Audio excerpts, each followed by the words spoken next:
Hi hello നമസ്കാരം. നാട്ടിലാണെന്ന് പറയുമ്പോൾ പള്ളിക്കര ചെറുതുരുത്തി അടുത്തുള്ള സ്ഥലമാണ്. അപ്പോൾ ആ സ്ഥലത്തെക്കുറിച്ചുള്ള കാര്യങ്ങളൊക്കെ ഞാൻ പിന്നീട് വീഡിയോയിൽ വിശദമായിട്ട് പറയാം. ഇപ്പോൾ പറയാൻ വന്നത് ഇന്ന് സൺഡേ, അപ്പോൾ DIY സൺഡേ. നമ്മൾ ലാസ്റ്റ് സൺഡേക്ക് നമ്മൾ എന്താ ചെയ്ത് നമ്മുടെ വണ്ടിയുടെ ആ ഒരു ചെറിയ പാർട്സ് മാറ്റി. പക്ഷേ ഇന്ന് കുറച്ചും കൂടി വലിയ കാര്യങ്ങളിലേക്ക് കിടക്കണം. വലിയ കാര്യം പറഞ്ഞാൽ വണ്ടി വലുതല്ല, ചെറുതാണ്. പക്ഷേ ആ വണ്ടിയുടെ പിന്നിലുള്ള കാര്യങ്ങൾ ഒരുപാട് വലുതാണ്.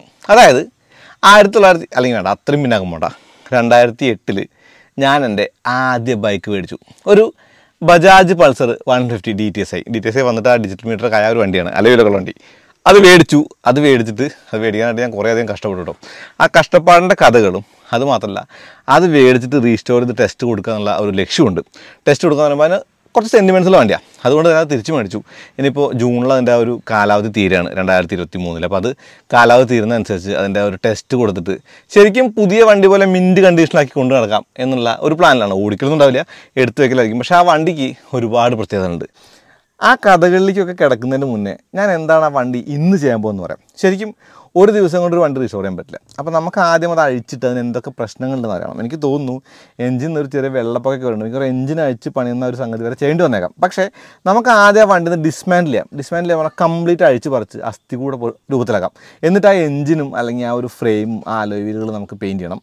അതിനുശേഷം വണ്ടിയുടെ ആ ഒരു മൊത്തത്തിലുള്ള പെയിൻറ്റ് ഒരു കോട്ട് ചെയ്യാൻ കൊടുക്കണം. അങ്ങനെയുള്ള കുറച്ച് കാര്യങ്ങൾ. അപ്പോൾ ഏതെങ്കിലും പിക്കപ്പ് എടുത്ത് കൊണ്ടുപോകണം. കാറിൽ കയറില്ല, കാരണം നമ്മുടെ അടുത്തുള്ള കാർ എന്ന് പറയുന്നത് ആസ്പെയറിനകത്ത് നല്ല ലോഡ് കയറില്ല. അപ്പോൾ ഞാൻ ആദ്യം ഒരു പൾസർ നിങ്ങൾക്ക് കാണിച്ചു തരാം കേട്ടോ, ഏതാണ് ആ വണ്ടി എന്നുള്ളത്. കാറിൽ എന്ന് പറയുന്ന കാര്യം വേറെ അവിടെ ഇരുന്ന് സൗകര്യമായിട്ട് പറയാൻ പറ്റിയ സ്ഥലം കാറായിരുന്നുകൊണ്ടാണ്. ഏതൊരു സിനിമയിൽ പറയുന്ന പോലെ 2008 ഞാനിത് വാങ്ങുമ്പോൾ ഇത് പുത്തനായിരുന്നു. ഇപ്പോൾ ആ ഒരു പുതുമയൊക്കെ പോയി. പക്ഷേ എന്നാലും ആ ഒരു പുതുമ പോയി എന്ന് പറയുമ്പോഴും വണ്ടി അന്ന് വാങ്ങുന്ന ആ ഒരു ഭംഗിക്ക് കോട്ടൊന്നും തട്ടിയിട്ടില്ല. അപ്പോൾ ഫ്രണ്ടിൽ ആ ഒരു വൈസറാണെങ്കിലും അതല്ല അലോയ് വീൽസ് ആണെങ്കിലും ഇനിയിപ്പോൾ ബാക്കിലേക്ക് വന്നാലും ആ ഒരു കണ്ടീഷനൊക്കെ അത്യാവശ്യം നല്ലതാണ്. അതുമാത്രമല്ല സീറ്റിനെ കുറച്ച് പ്രശ്നങ്ങളുണ്ടായത് വണ്ടി നമ്മുടെ കയ്യിൽ നിന്ന് വാങ്ങിയിട്ട് യൂസ് ചെയ്ത ആൾക്ക് ഒരു ഡെയിലി ഡ്രൈവർ എന്ന നിലയ്ക്ക് ജസ്റ്റ് യൂസ് ചെയ്യായിരുന്നു. അതുകൊണ്ട് തന്നെ കുറേ അധികം കാര്യങ്ങൾ ചെയ്യാണ്ട് എനിക്ക് തോന്നുന്നു. ടാങ്ക് പെയിൻറ്റ് ചെയ്യേണ്ടി വരും, അതുമാത്രമല്ല വശങ്ങളിൽ പെയിൻറ്റ് ചെയ്യേണ്ടി വരും. പിന്നെ ആ ഒരു എഞ്ചിൻ്റെ ആ ഒരു ഭാഗം പെയിൻറ്റ് ചെയ്യണം, സൈലൻസർ മാറ്റണം, ഞാൻ നോക്കിയിട്ടുണ്ട്. മീറ്റർ മാറ്റണം, വയറിങ്ങിട്ട് മാറ്റണം, സ്വിച്ചുകൾക്കൊക്കെ പ്രശ്നമുണ്ട്. അപ്പോൾ ശരിക്കും ഒരു പ്രോപ്പർ റീസ്റ്റോറേഷൻ എന്ന് പറയുള്ളൂ. കാരണം ഈ ഒരു കിക്കർ തട്ടിയിട്ടേ അവിടെ കുറച്ച് ആ ഒരു പെയിൻറ്റൊക്കെ പോയിട്ട് അത് ശരിയാക്കാണ്ട് പിന്നെ ഇത് പോയേക്കുന്നു, അത് ശരിയാക്കണം. അപ്പോൾ കുറച്ച് കാര്യങ്ങൾ. അപ്പോൾ എല്ലാ കാര്യങ്ങളും കൂടി ഇപ്പോൾ ചെയ്യാൻ പറ്റില്ല. നമുക്ക് എന്തായാലും അഴിക്കാമെന്ന് പറയുമ്പോൾ പീസാക്കി ഇടാൻ വണ്ടി പീസാക്കിയിട്ട് അതിനുശേഷം ബാക്കിയുള്ള കാര്യങ്ങളെക്കുറിച്ച് പറയാം. അപ്പോൾ ഇത് അഴിക്കുന്ന സമയത്ത് ഞാൻ ഇതിൻ്റെ ആ ഒരു സെൻറ്റിമെൻറ്റ്സും അല്ലെങ്കിൽ ഇതെന്തുകൊണ്ട് തിരിച്ചു മേടിച്ചുള്ള കാര്യങ്ങളൊക്കെ പറയാം. ആദ്യം ടൂൾസ് എടുത്ത് വെക്കണമെന്നില്ല. ബജാജിന് തന്നെ ആ ഒരു പൾസറിൻ്റെ പൗച്ചിൽ അത്യാവശ്യം ടൂൾസൊക്കെ ഞാൻ എടുത്തു വെച്ചിട്ടുണ്ട് കണ്ടോ. അപ്പോൾ ഫസ്റ്റ് സീറ്റും കഴിച്ചെടുക്കാം. കാരണം പണിയില്ലാത്തൊരു സംഗതിയാണ്, വെറുതെ എടുത്താൽ മതി. എല്ലാം ഞാനിവിടെ അഴിച്ച് തൽക്കാലം വെക്കുന്നേ ഉള്ളൂ. ബാക്കിയെല്ലാം പിന്നീട് നേരാക്കിയതിന് ശേഷം തിരിച്ച് ഫിറ്റ് ചെയ്യുമ്പോൾ കുറവുള്ള സാധനങ്ങളൊക്കെ വാങ്ങാം. ഇത് പഴയ പൾസറിന് കീ ആയിരുന്നു, അതുകൊണ്ട് തന്നെ കീ അഴിച്ച് ഊരേണ്ടതുണ്ട്. അപ്പോൾ ഈ ഒരു ഊരിയെടുത്ത് ഇത് ഞാനിവിടെ വെച്ചു. ഇനി അപ്പുറത്തും കൂടി ഞാൻ ഒരു കവർ അയച്ചാൽ ബാറ്ററിയുടെ അവസ്ഥ പറഞ്ഞാൽ ബാറ്ററി അത്യാവശ്യം കുഴപ്പമില്ലാത്ത ബാറ്ററിയാണ്. പക്ഷേ ചാർജ് കയറുന്നില്ല, അതുകൊണ്ട് സെൽഫ് അടിക്കുന്നില്ല. അതുകൊണ്ട് അതും ഒരു കാര്യം തന്നെ കേട്ടോ. ഇതന്ന് വാങ്ങി കൊടുന്നപ്പോൾ അടിച്ച പെട്രോളാണോ? പിന്നെ പെട്രോളൊന്നും അടിച്ചിട്ടില്ല. പക്ഷേ അതിനകത്ത് കണക്ഷനൊന്നുമില്ല. പൈപ്പ് ഊരിക്കാൻ ഞങ്ങൾ പോരും. ശരിക്കും ആദ്യത്തെ പ്ലാൻ എന്ന് വെച്ചാൽ ഈ കൗളൊക്കെ മാറ്റിയിട്ട് ആ ഒരു പഴയ മോഡൽ കൗളും പഴയ മോഡൽ ലൈറ്റും വെക്കാനുള്ളതായിരുന്നു. പക്ഷേ അങ്ങനെ വെക്കുമ്പോഴേ ആ മീറ്റർ അടക്കം എല്ലാം മാറ്റണം, അത് കുറച്ച് ബുദ്ധിമുട്ടാണ്. അതുകൊണ്ട് ഞാൻ വിചാരിച്ചു വേണ്ട, സാധാരണ വണ്ടിയുടെ രജിസ്ട്രേഷൻ ചെയ്യാം. പക്ഷേ വയറിങ്ങിട്ട് കുറച്ച് ഡൗൺഗ്രേഡ് ചെയ്തിട്ട് പഴയ മോഡലിൻ്റെ ഒരു പൾസറിൻ്റെ ആക്കിയിട്ട് ഈ സ്വിച്ചുകളുടെ മുകളിലൊക്കെ ലൈറ്റ് ഉണ്ടായിരുന്നു, ആ ലൈറ്റിനകത്ത് സ്വിച്ച് ആക്കിയിട്ട് മാറ്റിയിട്ടുണ്ട് പഴയ ഓണർ. അപ്പോൾ ഡിസ്കവറിൻ്റെ അപ്പോൾ ഈ ഒരു സ്വിച്ചിന് കോമ്പറ്റബിൾ ആവുന്ന വേർഷനിലുള്ള വയേഴ്സ് മേടിക്കാം എന്നുള്ളൊരു മൈൻഡാണ്. എന്തായാലും ആദ്യമൊക്കെ അഴിച്ച് നമുക്കൊന്ന് വാഷ് ചെയ്യണം.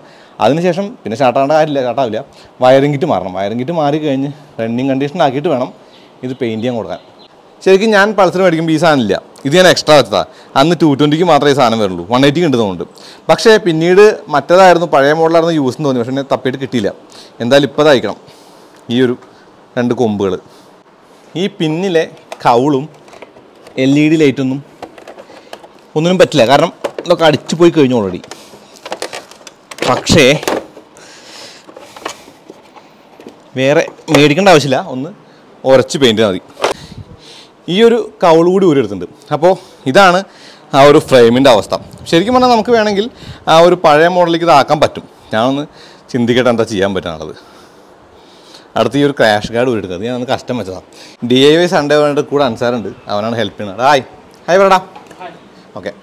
പിന്നെ നമ്മൾ ഈ WD-40 വാങ്ങിക്കണത് ഇതുപോലുള്ള ആ ഒരു നെറ്റൊക്കെ അഴിച്ചെടുക്കാനുള്ള എളുപ്പത്തിന് വേണ്ടിയാണേ.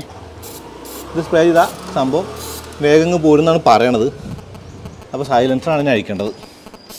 ഓൺലൈനായിട്ട് മീറ്ററും സൈലൻസറൊക്കെ കിട്ടാണ്ട്. അപ്പോൾ 2-3 സംഗതിയൊക്കെ ഓർഡർ ചെയ്ത് വെച്ചിട്ടുണ്ട്. അതുകൊണ്ട് തന്നെ ആ ഒരു റെഡിമെയ്ഡായിട്ടുള്ള പാർട്സൊക്കെ മാറ്റാൻ എളുപ്പമാണ്.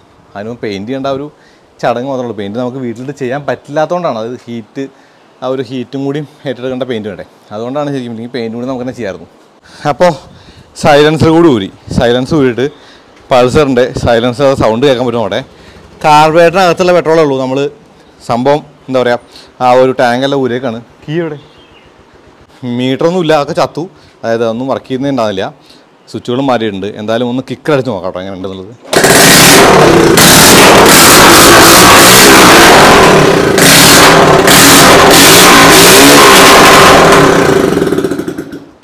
ഞാൻ ഒരു സേഫ് സൈഡിന് ഈ ഒരു സൈലൻസറിൻ്റെ ബോൾട്ട് അവിടെ തന്നെ വെച്ചിട്ടുണ്ട്. കൂടാതെ ഈ ഒരു ബോൾട്ടും കൂടി ഇവിടെ ഇട്ട് വെച്ചേക്കും. കാരണം ഇതൊക്കെ മിസ്സായി കഴിഞ്ഞാൽ പിന്നെ ബുദ്ധിമുട്ടായിരിക്കും. ഞാൻ ആദ്യം വിചാരിച്ച ഒരു കവർ എടുത്തിട്ട് ആ കവറിൽ ബാഡ്ജൊക്കെ ചെയ്ത് കീപ്പ് ചെയ്യാമെന്ന്. പക്ഷേ അതിൻ്റെ ആവശ്യമില്ല, ഇത് വെച്ചേക്കാം. ഇതിൽ ഏറ്റവും വലിയ ടാസ്ക് ഈ ഹെഡ്ലൈറ്റ് വരാനാണ്. അന്ന് ഹസാർഡ് ലൈറ്റിൻ്റെ ആ ഒരു സംഗതി ഒന്നും കണ്ടുപിടിച്ചിട്ടുണ്ടായില്ല. അതായത് ബൈക്കിൻ്റെ മുകളിൽ. അപ്പോൾ ഞങ്ങൾ എക്സ്ട്രാ വെച്ച ഹസാർഡ് ലൈറ്റിൻ്റെ സ്വിച്ചാണത്. ആ ഒരു 2008 ഇതിന് ആ ഒരു നെറ്റ് ബോൾട്ട് ഊരാൻ കിട്ടില്ല. ഏകദേശം 10 വർഷത്തിനപ്പുറത്ത് പഴക്കമുള്ള വണ്ടി. അതുകൊണ്ട് തന്നെ ആ ഒരു നൈറ്റ് മെയർ വന്നു എന്ന് വെച്ച് കഴിഞ്ഞാൽ സ്ക്രൂ ഊരാൻ കിട്ടില്ല. 15 വർഷം, ശരിയാണ്, 15 വർഷം ആവാൻ പോകണം. അപ്പോൾ ടൂൾസ് വേണം. ടൂൾസ് വെക്കാനായിട്ട് പോയി വന്നിട്ട് വേണം ബാക്കിയുള്ളത് അഴിക്കാനായിട്ട്. ഇത് അഴിച്ച് തീരുമെന്ന് തന്നെയാണ് ഞാൻ കരുതുന്നത്.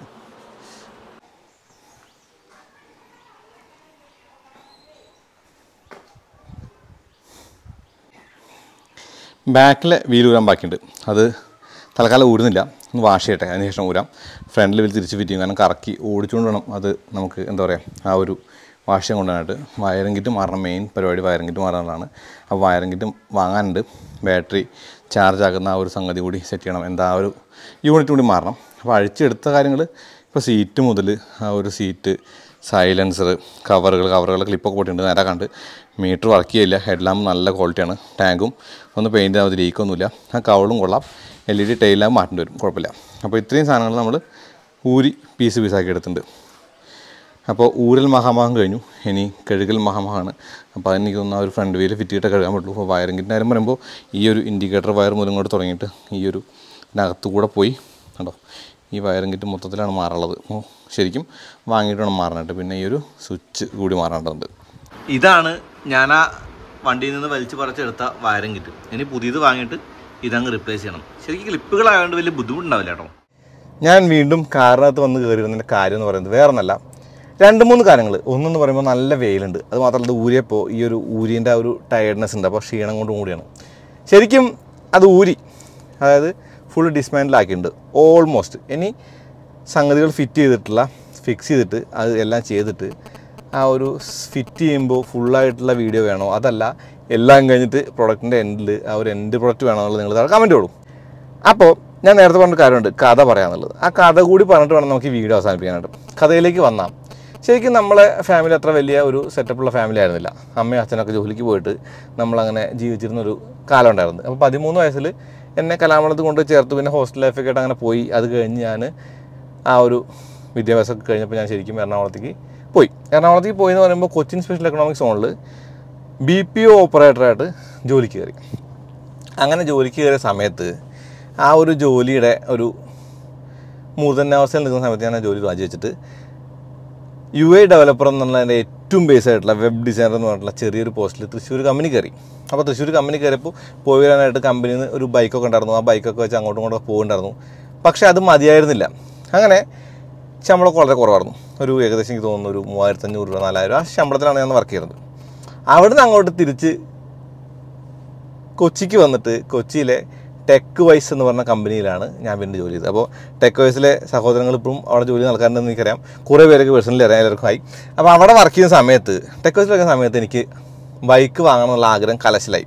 എന്ന് വെച്ചാൽ വണ്ടിയോടുള്ള പ്രേമം മൂത്ത് നിൽക്കുകയാണ്. ഞാനപ്പോൾ ആ ഒരു ബ്ലോഗൊക്കെ എഴുതി തുടങ്ങുന്ന സമയമാണ്. വണ്ടി എങ്ങനെയും മേടിച്ചേ പറ്റൂ. അപ്പോൾ ഏതെങ്കിലും വണ്ടി മേടിക്കണം. സ്വാഭാവികമായിട്ടും വീട്ടിലിങ്ങനെ വണ്ടി വേണമെന്ന് പറഞ്ഞപ്പോൾ ആ ഒരു വീട്ടിൽ നിന്ന് വണ്ടി മാത്രം എന്തായാലും പറ്റില്ല. പക്ഷേ വാങ്ങാൻ ആഗ്രഹമൊക്കെ പറയാൻ പറ്റും. പക്ഷേ അങ്ങനെ ആഗ്രഹം പറഞ്ഞപ്പോഴും അമ്മാവനടക്കമുള്ള ആൾക്കാർക്ക് പറഞ്ഞു നിനക്കൊരു സ്പ്ലെൻഡറോ എന്തെങ്കിലും മേടിച്ചാൽ മതി. അപ്പോൾ ഞാൻ പറഞ്ഞു അങ്ങനെ പോരാ, ഒരു നല്ല വണ്ടി വാങ്ങണമെന്നുള്ള മൈൻഡിൽ ഞാൻ എന്ത് ചെയ്തു, ബജാജ് പൾസർ വാങ്ങാൻ തീരുമാനിച്ചു. പക്ഷേ ടെക്വൈസിൽ നിന്ന് കിട്ടുന്ന ശമ്പളം അതിന് മതിയാവുമായിരുന്നില്ല. കാരണം ഞാൻ ഒരു ചെറിയ വീടൊക്കെ വെച്ചു. അപ്പോൾ കണ്ട ഓറഞ്ച് വീട് ഞാൻ ആ സമയത്ത് ഉണ്ടാക്കിയിട്ടുള്ള വീടാണ്. ആ വീട്ടിൽ ലോൺ ഉണ്ടായിരുന്നു, ഇ എം ഐ അടയ്ക്കാൻ 3500 രൂപയാണ് അന്ന് EMI. വളരെ കുറച്ച് EMI ഉള്ള സമയത്ത് ആ ഒരു EMI 3500 EMI അടയ്ക്കണം. 5500 ശമ്പളം കിട്ടുന്ന എനിക്ക് 3500 EMI അടച്ചിട്ട് ബാക്കി ശമ്പളത്തിൽ ശരിക്കും പറഞ്ഞു കഴിഞ്ഞാൽ അവിടുത്തെ താമസം, കൊച്ചിയിലെ താമസം നിങ്ങൾക്ക് അറിയാൻ പറ്റും. കൊച്ചിയിൽ അന്ന് താമസിച്ച വീട്ടിൽ ചിലവടക്കം എല്ലാം അടക്കം എല്ലാവരും കൂടി കുക്ക് ചെയ്യായിരുന്നു. കുക്ക് ചെയ്യാന്ന് പറഞ്ഞാൽ വീട് വാടകയ്ക്ക് എടുത്ത് 5-6 ആൾ കൂടി താമസിക്കുകയും കുക്ക് ചെയ്യുകയും ഒക്കെ ചെയ്ത് ജീവിക്കുമ്പോഴും ഒരാൾക്ക് 1800-2000 രൂപയോളം ചിലവ് നടന്നു. അപ്പോൾ കഴിഞ്ഞു 3500 ലോണും ഏറെക്കുറെ 2000-2200 രൂപയൊക്കെ അങ്ങനെ കഴിഞ്ഞു. അതിൻ്റെ ഇടയ്ക്ക് ഒരു മോട്ടോറുള്ള മൊബൈലൊക്കെ വാങ്ങേണ്ടത്, അതൊക്കെ വേറെ കഥ. ആ സമയത്തൊക്കെ മൊബൈൽ എന്തിനാന്ന് ചോദിച്ച് വീട്ടുകാർ ചീത്ത പറഞ്ഞ കഥയൊക്കെ ഉണ്ട്. കാരണം അന്ന് ഇൻകമിങ് കോളിന് വരെ പേയ്മെൻറ്റ് ഉണ്ടായിരുന്നു. ശരി, അതൊക്കെ പോകട്ടെ. അപ്പോൾ എനിക്ക് ബൈക്ക് മേടിക്കാൻ ആഗ്രഹം നടക്കുന്നില്ല. അങ്ങനെ ഞാൻ എന്ത് ചോദിച്ചാൽ ഒരു കമ്പനി, കൊച്ചിൻ സ്പെഷ്യൽ എക്കണോമിക് സോണിൽ ഞാൻ വർക്ക് ചെയ്ത കമ്പനിയിൽ വർക്ക് ചെയ്ത ഒരാൾ ഒരു ഓട്ടോകാർഡ് ബേസിലുള്ള കമ്പനി നടത്തുന്നുണ്ടായിരുന്നു. അപ്പോൾ എനിക്ക് ടെക്വൈസിൽ ജോലി ഈ ഒരു UI ഡെവലപ്മെൻറ്റ് ഇനീഷ്യലായിട്ടുള്ള കാര്യങ്ങളായിട്ടുള്ള വെബ് ഡിസൈനിൻ്റെ കാര്യങ്ങളാണെന്ന് അറിയാവുന്നതുകൊണ്ട് അദ്ദേഹം എന്നെ വിളിച്ച് പറഞ്ഞു ഈ ഒരു കാര്യം ചെയ്യും, പാർട്ട് ടൈം ആയിട്ട് 4 മണിക്കൂർ നിനക്ക് എൻ്റെ കൂടെ വർക്ക് ചെയ്യാൻ പറ്റുമോ ചോദിച്ചു. അപ്പോൾ എനിക്ക് ടെക്വൈസ് ഈ കമ്പനിയുടെ പേരൊക്കെ പോകുന്ന കുഴപ്പമുണ്ടോ ഇല്ലാതെ കാലം കഴിഞ്ഞല്ലേ, ഞാൻ വർക്ക് ചെയ്ത് തരട്ടപ്പാണ്. അപ്പോൾ എനിക്ക് ഈ കമ്പനി കിട്ടുന്ന സാലറിയുടെ തുല്യമായൊരു ശമ്പളം, തുല്യം എന്ന് പറയുമ്പോൾ ഇല്ല, ഇവിടെ എനിക്കന്ന് ശമ്പളം കിട്ടുമെന്ന് പറയാൻ കുഴപ്പമില്ല, 7500 രൂപ സംതിങ് ആണ്. അപ്പോൾ ആ ഒരു ശമ്പളത്തിൻ്റെ കൂടെ ഇവരൊരു 5000 രൂപയുടെ ശമ്പളം തരാമെന്ന് പറഞ്ഞപ്പോൾ അപ്പോൾ ഞാൻ വിചാരിച്ചു ശരി, അത് നല്ല ഐഡിയ ആണ്. പക്ഷേ ടെക്വൈസിന് 5 മണിക്ക് ഇറങ്ങിയിട്ട് 7 മണിക്കെങ്കിലും കാക്കനാട് എത്തണം. ടെക്വൈസ് സൗത്തിലാണ്. കാക്കനാട് എന്ന് പറയുന്നത് ഒരുപാട് ദൂരം, ചിറ്റേത്തര അടുത്താണല്ലോ ഈ ഒരു സ്റ്റെപ്സ്. അപ്പോൾ അവിടെ എത്തണം. അപ്പോൾ ബൈക്ക് വാങ്ങിയേ പറ്റൂ എന്നുള്ള ആ ഒരു ആഗ്രഹം അല്ലെങ്കിൽ ആ ഒരു ആവശ്യവും കൂടി വന്നു. അങ്ങനെ വന്നപ്പോൾ ഞാൻ വിചാരിച്ചു ശരി വാങ്ങിയേക്കാമെന്ന് വിചാരിച്ചു. സുഹൃത്തുക്കളുടെ അടുത്ത് കുറച്ച് കാശൊക്കെ സംഘടിപ്പിച്ച് ഡൗൺ പേയ്മെൻറ്റ് പൈസയും കൊടുത്ത് ഞാൻ മേടിച്ച ആ വണ്ടിയാണ് ഇന്ന് ഞാൻ തിരിച്ചെടുത്ത് ഇവിടെ ഊരിയിട്ട് കാണാം. പൾസർ 150 2008 കേട്ടോ. അത് ശരിയും ഇൻഡസിൻ്റെ ബാങ്ക് ലോണൊക്കെ ഇട്ട് അങ്ങനെ എടുത്തിട്ട് വണ്ടിയാണ്. അപ്പോൾ ആ ഒരു വണ്ടി കുറച്ച് കാലമൊക്കെ ഓടിക്കാൻ പറ്റുള്ളൂ. അതായത് ഏറെക്കുറെ ഒരു 10000 കിലോമീറ്ററൊക്കെ ആയപ്പോൾ എനിക്ക് കാറിലേക്കുള്ള മോഹം വന്നു. കാരണം നമ്മൾ മനുഷ്യന്മാരാണ്, ഇപ്പോൾ വണ്ടിയോടുള്ള ആഗ്രഹം മൂത്തിരിക്കാം. അങ്ങനെ വലിയച്ഛൻ്റെ മോൻ അദ്ദേഹം ഒരു 800 വാങ്ങിയിട്ടുണ്ടായിരുന്നു, ഒരു KL10E 4554 നമ്പർ ഒരു ഓർമ്മയുണ്ട്. ആ 800 പുള്ളി കൊടുക്കാൻ പറഞ്ഞു. എന്നോട് പറഞ്ഞു നിനക്ക് വേണമെന്ന് ചോദിച്ചു. അപ്പോൾ എനിക്കത് വാങ്ങണമെന്ന് ആഗ്രഹം ഉണ്ടായിരുന്നു. അപ്പോൾ ഞാൻ എന്ത് ചെയ്തു, ഈ ബൈക്ക് വിറ്റിട്ട് ആ വണ്ടി മേടിക്കാൻ എന്നുള്ള ലക്ഷ്യത്തിൽ എൻ്റെ സുഹൃത്തിനോട് പറഞ്ഞു നിനക്ക് ബൈക്ക് വേണോ, എനിക്ക് അങ്ങനെ പുറത്ത് കൊടുക്കാൻ താല്പര്യമില്ല, നിനക്ക് വേണമെങ്കിൽ തരാമെന്ന് പറഞ്ഞാൽ ഞാൻ അവന് 48000 രൂപയ്ക്ക് ഞാൻ ആ വണ്ടി വിറ്റു എന്ന് പറയുമ്പോൾ അദ്ദേഹത്തിന് അന്ന് വണ്ടി വാങ്ങാനുള്ള ഒരു ആഗ്രഹം ഉണ്ടായിരുന്നുകൊണ്ട് പുള്ളി അത് മേടിച്ചു. എന്നിട്ട് അതേ പൈസയെ കൂടെ ഒരു 2000-3000 കൂട്ടി 51000 രൂപയ്ക്ക് നഷ്ടമാണ് ഞാൻ എൻ്റെ ആ ഒരു 800 മേടിക്കുന്നത്. KL10E 4554 അത് ഇപ്പോൾ അടുത്താണ് കണ്ടക്ട് ചെയ്ത് പോയത്. ആ വണ്ടി എനിക്ക് തിരിച്ചു മേടിക്കാനൊന്നും ആഗ്രഹമില്ല. കാരണം ആ ഒരു കാരണോടൊപ്പം വലിയ ഇതില്ല. പക്ഷേ ഇത് അന്ന് കൂട്ടുകാരുടെ അടുത്ത് സംഘടിപ്പിച്ച പേയ്മെൻറ്റ് ഡൗൺ പേയ്മെൻറ്റ് ലോണൊക്കെ എടുക്കുന്ന വണ്ടി അന്ന് എനിക്ക് എടുക്കാൻ പറ്റില്ല. ചില സാങ്കേതിക കാരണങ്ങളാൽ ഞാൻ നാട്ടിലില്ലായിരുന്നു. അപ്പോൾ ഇത് എറണാകുളത്താണ്. വണ്ടി നമ്മൾ ബുക്ക് ചെയ്ത് ഒരു ബജാജിൻ്റെ ഷോറൂം ഉണ്ടായിരുന്നു ചെറുതുരുത്തിയിൽ. ആ ഒരു ഷോറൂം പൂട്ടിപ്പോയി. ആ ഒരു ഷോറൂമിലാണ് ബുക്ക് ചെയ്തത്. അങ്ങനെ ബുക്ക് ചെയ്ത ആ ഒരു വണ്ടി എടുക്കാൻ വേണ്ടിയിട്ട് ഞാൻ എൻ്റെ അമ്മാവനെ ചുമതലപ്പെടുത്തിയാണ്. പുള്ളി പോയിട്ട് എടുത്തൊക്കെ. അപ്പോൾ എടുത്തിട്ട് പുള്ളി വീട്ടിൽ കൊണ്ടുവച്ചിട്ട് ഞാൻ ആ ഞായറാഴ്ച രാത്രി 1 മണിക്ക് എറണാകുളത്ത് നിന്ന് ഒരു CD ലോണാ വണ്ടി, ആ അമ്മാവൻ്റെ വണ്ടി ഞാൻ കൊണ്ടുപോയിട്ടുണ്ടായിരുന്നു. അപ്പോൾ ആ വണ്ടിയിൽ തിരിച്ചു വരുമ്പോൾ പഞ്ചറായിട്ട് അവിടെ നിന്ന് പോലീസുകാർ വന്ന് സഹായിച്ച് പഞ്ചറടച്ച കഥയൊക്കെ എനിക്ക് ഓർമ്മയുണ്ട്. കാരണം ആ റോഡൊക്കെ ഭയങ്കര മോശമായിരുന്നു കേട്ടോ അന്ന്.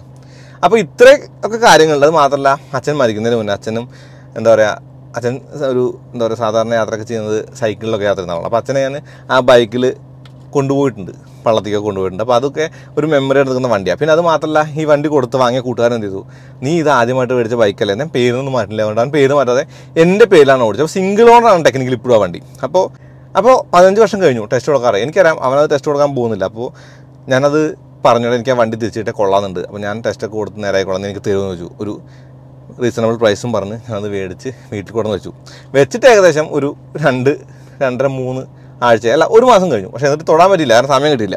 അപ്പോൾ ഈ ആഴ്ച ഞാൻ ഇത് കണക്കാക്കിയിട്ട് വന്നു. കാരണം ജൂണിലാണ് വണ്ടി ടെസ്റ്റ് കൊടുക്കേണ്ട സമയം.